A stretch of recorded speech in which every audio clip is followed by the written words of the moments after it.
नमस्कार, मैं प्रिया गुप्ता। आप देख रहे हैं नेशन नाउ समाचार। आइए रुक करते हैं यूपी की कुछ खास खबरों की ओर। जिलाधिकारी व पुलिस अधीक्षक ने बिसलपुर क्षेत्र अंतर्गत बाढ़ प्रभावित क्षेत्रों का जायजा लिया। बाढ़ से प्रभावित लोगों के हर घर मदद का भरोसा दिया। पीलीभीत पुलिस ने डिजिटल अरेस्ट कर ठगी करने वाले गिरोहों का किया पर्दाफाश। साइबर क्राइम पुलिस की बड़ी कार्रवाई के बाद ठगी महकमे में मचा हड़कंप। काम करने का क्या तरीका था, कितने लोग पकड़े गए?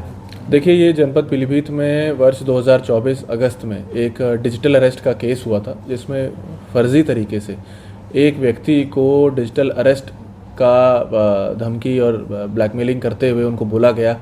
जिसने जो कॉलर्स थे, जो स्कैमर्स थे, उनके द्वारा ये बोला गया कि भाई हम सीबीआई से कॉल कर रहे हैं, हम क्या कहते हैं क्राइम ब्रांच मुंबई से कॉल कर रहे हैं, हम ईडी से कॉल कर रहे हैं और आपके आधार कार्ड्स को अलग अलग जगहों पे गलत गतिविधियों में यूज़ किया गया है और आपके विरुद्ध जो है कठोर कानूनी कार्रवाई और आपको जेल भेजा जाएगा और इस तरह के विभिन्न तरीक़ों से उसको डराया गया।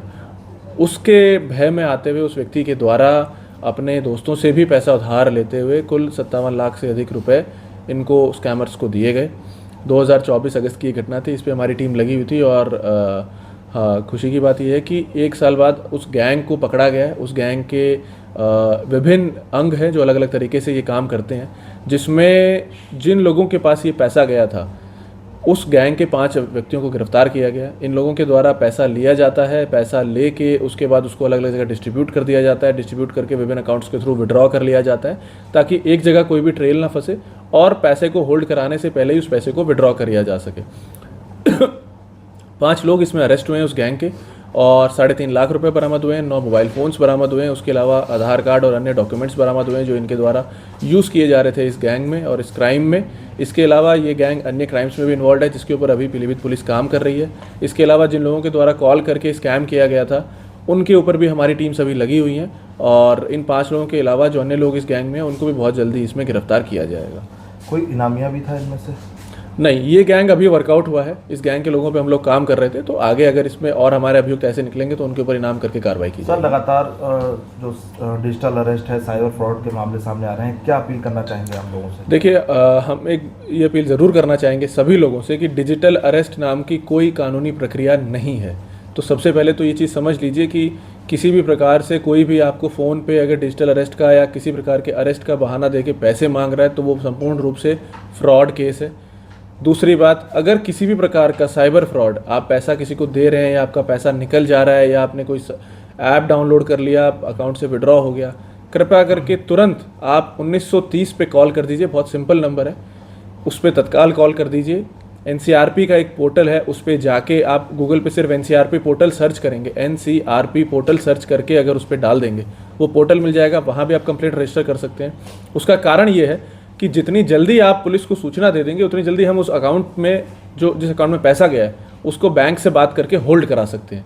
होल्ड कराने से सबसे अच्छी चीज़ ये होती है कि कम से कम आगे कितना भी समय लगे उस गैंग को पकड़ने में, आपके पैसे को बैंक कोर्ट्स के माध्यम से रिलीज़ कराया जा सकता है। और एक बार पैसा विड्रॉ हो जाए तो फिर वो पैसा रिकवर तभी होता है जब उस गैंग को पकड़ा जाए और उससे रिकवरी करी जाए। तो मैं यही अपील करूँगा कि कोई भी घटना आपकी जानकारी में किसी के साथ हो, उसकी सूचना तत्काल दे दें। केंद्रीय मंत्री जितेंद्र प्रसाद के निर्देशन में बाढ़ग्रस्त क्षेत्र में पहुंचे और भाजपा कार्यकर्ता जिला मंत्री आयुष मिश्रा ने स्वास्थ्य विभाग के सीएमओ से की मुलाकात। आज आपको जो तहसील क्षेत्र में इलेक्शन चल रहा है, क्या पूरा?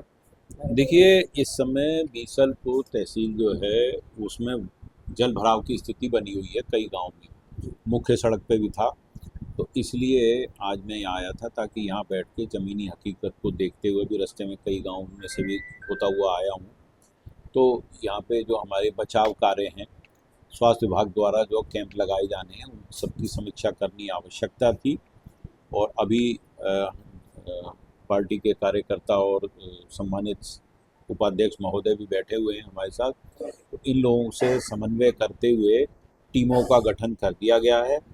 एसडीएम साहब के भी संपर्क में हैं हम लोग, डीएम साहब को भी इन्फॉर्मेशन है और हम लोग जहां ट्रैक्टर से या जहां बोट से जैसे भी हो पाएगा अपनी हेल्थ टीम भेजेंगे और आम जनमानस के स्वास्थ्य का पूरा ध्यान रखा जाएगा। कोई उसमें कोर कसर नहीं रखी जाएगी। आज किन किन गाँव में जाएंगे आप? अभी मैं तो इधर रूरा और ये कौन से गांव थे बीच में, किशनपुर या 3-4 गाँव में से होता हुआ आया हूँ और जोगी ठेर भी देखा था पतरसिया देखा था, परसिया देखा था। बाकी अक्सर अभी सर बाढ़ के बाद में गंभीर बीमारियां फैलती है, इसके लिए हाँ, क्या तैयारियां बिल्कुल बिल्कुल आपका कहना सही है। इसके लिए दिशा निर्देश दे दिए गए हैं कि पानी उतरने के बाद में 1 हफ्ते तक जहाँ जहाँ इस तरह की जहाँ जल भराव हुआ होगा वहाँ पे हमारी टीमें जाती रहेंगी और पूरी नज़र हम रखेंगे और निरोधात्मक कार्रवाई व उपचारात्मक कार्रवाई सभी हम करते रहेंगे। आज आप सीएमओ साहब के साथ कहाँ किन किन गाँव में कैंप लगाएंगे, क्या तैयारी आज की?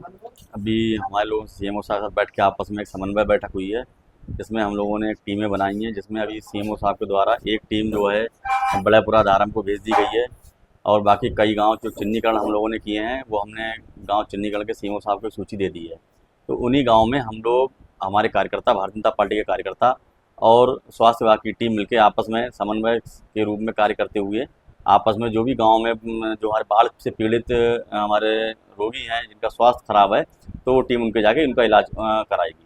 जैसा कि हमारे माननीय मंत्री जी ने जो हम लोग दिशा निर्देश दिए हैं और प्रशासनिक को भी दिशा निर्देश जारी किए गए हैं कि किसी भी ग्रामवासी को जो कि उनका घर परिवार के लोग हैं उनको कोई भी समस्या नहीं होनी चाहिए। तो हेल्थ की समस्या वो आगे कंटिन्यू उनका जारी रहेगा जो कार्यक्रम? हाँ, ये कार्यक्रम बाढ़ के जब पानी कम होने के बाद भी ये कार्यक्रम और भी जारी रहेगा और ये कार्यक्रम लगातार चलता रहेगा। कानपुर सेंट्रल स्टेशन पर खान पान की गुणवत्ता और सफाई को लेकर चलाया गया विशेष चेकिंग अभियान। अधिकारियों ने 1 दर्जन से ज्यादा अवैध के खिलाफ कार्रवाई की। स्टेशन पर यात्रियों से लगातार मिल रही शिकायतों को देखते हुए यह अभियान शुरू किया गया। प्रदेश के उच्च शिक्षा मंत्री योगेंद्र उपाध्याय लखनऊ के किंग जॉर्ज मेडिकल यूनिवर्सिटी पहुंचे।